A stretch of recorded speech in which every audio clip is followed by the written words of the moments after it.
Fala pessoal, bem-vindos ao Fractal Revisa e hoje o tema é termodinâmica, segunda lei.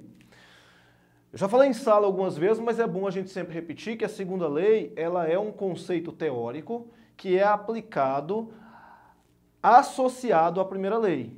A segunda lei ela tenta mostrar de várias maneiras diferentes a questão da reversibilidade de alguns fenômenos da natureza. Então existem fenômenos que são reversíveis e outros que não são reversíveis.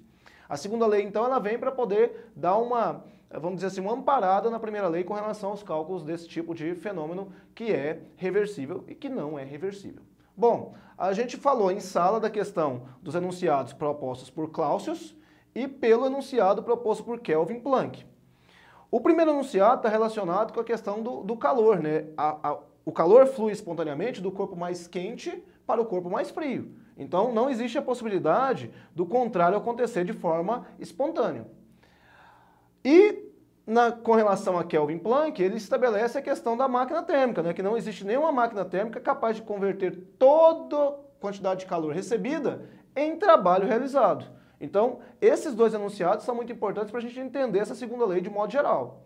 Bom, então aqui falando especificamente de máquinas térmicas, as máquinas térmicas elas têm a função de converter o calor que é recebido em trabalho, sendo uma parte dispensada na fonte fria. Então o que acontece? Eu tenho uma fonte quente onde eu trabalho com a temperatura T1, e essa temperatura T1, ou o T quente, ele vai ter um Q, que seria o calor fornecido na fonte quente, que vai ser transformado parte dele em trabalho, parte dele vai ser dispensado na fonte fria, para poder liberar esses gases que são provenientes da queima do combustível em ação. O que eu vou te dizer é o seguinte, que o rendimento ele pode ser dado pelo trabalho realizado pela máquina ou pelo motor sobre o calor da fonte quente. Outra forma de calcular isso é 1 menos o Q da fonte fria menos sobre o Q da fonte quente. Então, essas duas formas de calcular o rendimento é possível. Lembrando que o rendimento é uma grandeza adimensional, ou seja, você vai ter apenas um número para expressar esse valor. E o detalhe é que esse número vai ser o número entre 0 e 1, que você pode inclusive representar na forma de porcentagem. Do mesmo modo, você tem as máquinas frigoríficas. O que são as máquinas frigoríficas? Elas vão fazer de modo forçado a questão do calor fluir da fonte fria para uma fonte quente. Então, ele não contraria o estabelecido por Clausius. Então, não é algo espontâneo. Por isso que você, inclusive, liga as máquinas frigoríficas, normalmente em quê? Em redes de alta tensão. Porque aí o trabalho da força elétrica vai realizar essa transferência de calor da fonte fria para a fonte quente. Então, você tem a fonte fria, você realiza um trabalho sobre ela e faz com que você desprenda calor na fonte quente. Um exemplo disso seria a geladeira, né? Você tem lá um ambiente interno, onde você tem a fonte fria, e aí você vai realizar um trabalho sobre ela para poder dispensar calor na fonte quente, que seria lá fora da geladeira.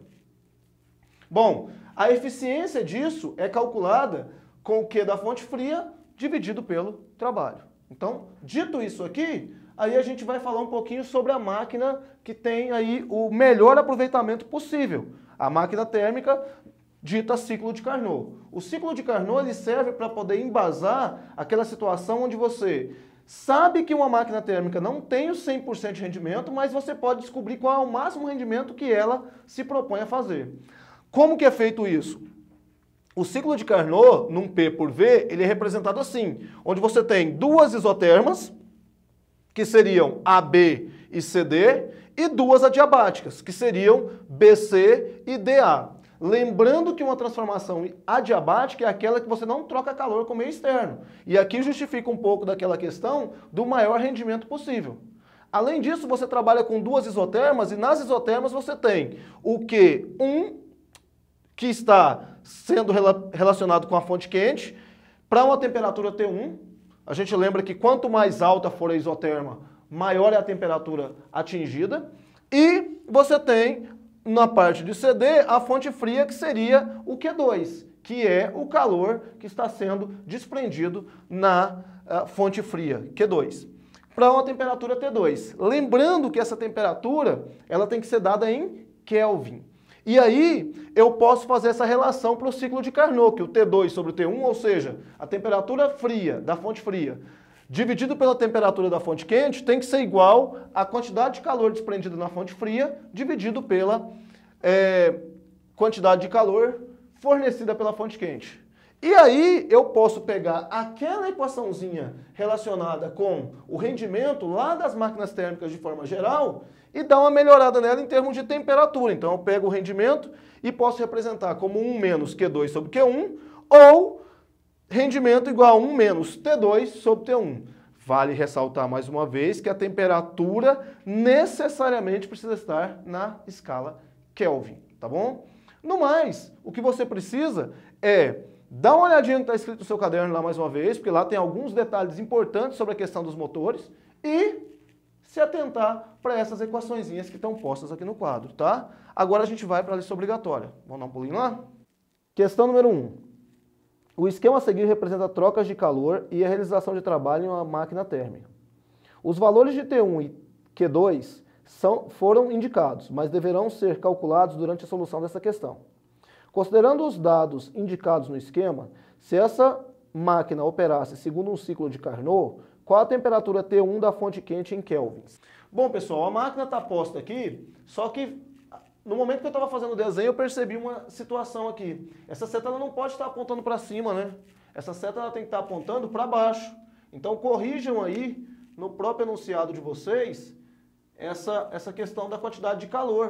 A fonte quente ela fornece calor para o sistema.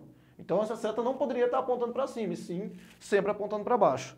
Aí ficou de completar aqui ó, o valor de Q2 e o valor da temperatura T2, se você observar aí no seu esquema, é de 300 Kelvin. Bom, o que ele pergunta é quanto vale o T1. Para eu calcular quanto vale o T1, eu posso olhar para a situação aqui, ó. A fonte quente ela está fornecendo 4.000 joules de calor para o sistema. Só que 800 joules apenas são convertidos em trabalho. Então, se eu falar que o Q1 ele é igual ao trabalho mais o Q2, eu consigo chegar no valor de Q2. Porque o meu Q1 está informado ali, ó, 4.000. O meu trabalho, 800. Então você vai ter um Q2 que vai ser de 3.200, certo? Porque 3.200 mais 800 vai dar os meus 4.000. Então o meu Q2 vai ser de 3.200 joules. Bom, encontrei o valor de Q2. E ele fala uma coisinha lá no final do enunciado que é assim, considerando que essa máquina seja um ciclo de Carnot. Se ela é um ciclo de Carnot, então existe uma validade naquela relação Q2 sobre Q1 é igual a T2 sobre T1. Isso aqui só pode ser usado no seu ciclo de Carnot, que é o caso desse exemplo aí, desse exercício. Então o que você vai fazer é o seguinte, o Q2 você acabou de descobrir, 3.200. O seu Q1 foi informado aqui, né, 4.000. E aí você tem o T2 também informado, que é 300 Kelvin. E aí fica só o T1 que você está procurando. Aqui eu posso simplificar esse. E aí, o que eu vou fazer é simplificar esse 40 com esse 32, por 4, né? Então, se eu simplifico por 4 aqui, isso aqui dá 8, isso aqui dá 10. Aí, agora, poderia até simplificar mais uma vez, né? Aqui daria 5 e aqui daria 4. E aí, agora eu multiplico cruzado. Vai ficar 4T1 é igual a 5 vezes 300. Então, T1 vai ser 1.500 dividido por 4. Isso aqui, então, vai dar, por 2 seria 750, por 2, 375. Então, eu vou ter que o meu T1, que é minha fonte quente, ela está trabalhando sob a temperatura de 375 Kelvin. E é isso que o exercício pediu, ok? Pode ir para o próximo. Uma máquina térmica de Carnot é operada entre duas fontes de calor a temperaturas de 400 Kelvin e 300 Kelvin. Se em cada ciclo o motor recebe 1.200 calorias da fonte quente, qual o calor rejeitado por ciclo à fonte fria em calorias? Bom, pessoal, pegando os dados que foram informados lá no seu enunciado, ele fala da questão da temperatura T1, temperatura T2 e o Q da fonte quente, que é justamente 1.200 calorias por ciclo. A informação das temperaturas são, respectivamente, 400 e 300 Kelvin. Então, aqui, 400. Esse exercício é aquele que, quando você lê, você fala assim, muito tranquilo, né? Porque, de novo, eu vou usar a relação que a gente acabou de usar no exercício anterior. Ou seja, a gente vai usar a relação que o Q2 sobre o Q1 tem que ser igual ao T2 sobre o T1. Lembrando que ele pergunta quanto é o calor desprendido na fonte fria, em calorias. E aí, como está tudo já dado em calorias, não precisamos transformar nada, é só mesmo substituir os valores. O T2 a gente tem informação, o T1 a gente tem informação e o Q1 a gente tem. Então vai ficar Q2 sobre 1.200 é igual ao T2 sobre o T1. Posso simplificar aqui, e aí vai ficar 4Q2 igual a 1.200 vezes 3. Então o meu Q2 vai ser 3.600 dividido por 4. Então o meu Q2 vão ser 900 calorias. O legal desse exercício seria se ele tivesse o item B que perguntasse, por exemplo, quanto é o rendimento da máquina, porque aí eu poderia utilizar o Q2, o Q1 e usar a fórmula do rendimento. N igual a 1 menos Q2 sobre Q1. Mas enfim, como ele pergunta só isso, a gente para por aí. Vamos para o próximo? Exercício 7.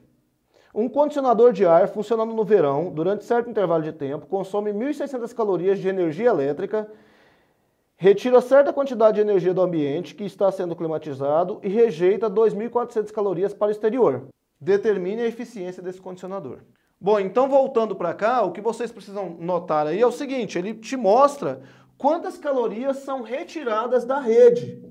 1.600 calorias vão ser o trabalho. Lembrando que nós estamos tratando de uma máquina térmica. Só que essa máquina térmica é o estilo máquina frigorífica. Então você tem uma fonte fria, você tem um trabalho sendo realizado sobre a fonte fria para poder desprender calor na fonte quente. Aí ele fala também que ele retira certa quantidade de energia do ambiente que está sendo climatizado e rejeita 2.400 para o exterior. Então, o Q da fonte quente vai ser igual a esse valor de 2.400 calorias. Ótimo. E aí ele pede para determinar a eficiência. Bom, para determinar a eficiência, primeira coisa, eu tenho que montar que o trabalho mais o Q da fonte fria tem que ser igual ao Q da fonte quente. E aí eu vou chegar aqui 1.600 mais, quem que é o Q da fonte fria? O Q da fonte fria, eu não tenho o valor dele ainda. Mas o Q da fonte quente? 2.400. Quando eu calculo, então, da fonte fria, vai dar 2.400 menos 1.600. Então, o Q da fonte fria é quanto? Para nós aqui, 800 calorias.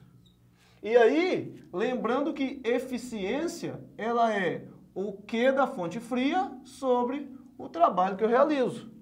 Então, a minha eficiência para essa máquina vai ser de 800 dividido pelo trabalho, que dá 1.600. Quando eu faço a simplificação aqui, eu encontro uma eficiência de 0,5, que é o mesmo que escrever uma eficiência de 50% para esse condicionador. Ou seja, esse condicionador ele tem uma produção de 50% da eficiência dele. Não mais, gente. Você precisa correr atrás, fazer os exercícios, resolver toda a lista e não tem segredo.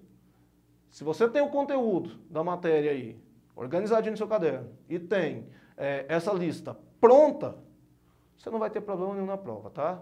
Abraço, até mais. Tchau, tchau.